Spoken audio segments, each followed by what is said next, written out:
ఈ గర్భ మాసాధిపతికి ఒకవేళ అదే మాసంలో యుద్ధము గానీ, లేదంటే గ్రహాలకు సంబంధించినటువంటి అస్తంగత్వం గానీ, మూఢత్వం గానీ ఇట్లాంటివి ఏమన్నా వచ్చినాయి అన్నప్పుడు, ఆ గర్భంలో ఉన్నటువంటి అక్కడ చ్యుతి, శుభాశుభం అక్కడ ఆ గర్భానికి కష్టం రావడమో, లేదంటే ప్రసవం అయిపోవడమో, ఇటువంటివన్నీ కూడా జరుగుతూ వస్తాయి అనేది జ్యోతిష శాస్త్రంలో చెప్తున్నారు.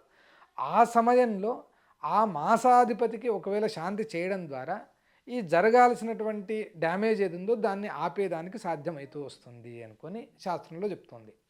అదేవిధంగా గర్భధారణ అయిన తర్వాత నుంచి గర్భరక్ష అనేటువంటి దాన్ని కూడా చేస్తూ రావాలి.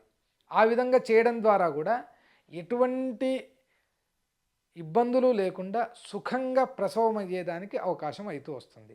ఆ గర్భరక్ష స్తోత్రము ఉంది. అదేవిధంగా ప్రథమే మాసి గాయత్రి, ద్వితీయే రుద్రసూక్తకం, తృతీయే పౌరుషం సూక్తం, చతుర్థే చతురక్షరి, పంచమే దౌర్గమంత్రంచ, షష్ఠే మాసి సుదర్శనం, సప్తమే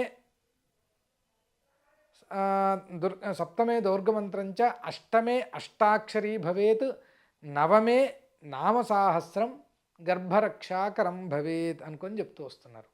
ఈ 9 నెలల్లో 9 రకాలైనటువంటి మంత్రాలను జపం చేయడం ద్వారా ఆ గర్భంలో ఉన్నటువంటి శిశువుకు యోగ్యమైనటువంటి సంస్కారం ఏర్పడి సుఖంగా ప్రసవం అయ్యేదానికి అవకాశం ఉంటుంది.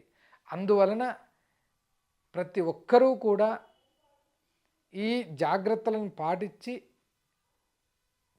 ఆ గర్భధారణ సమయంలో ఈ జాగ్రత్తలన్నిటినీ పాటించి సుఖమైనటువంటి ప్రసవం జరిగేదానికి అనుకూలమైనటువంటి వాతావరణాన్ని కల్పించాలి అనుకొని మనవి.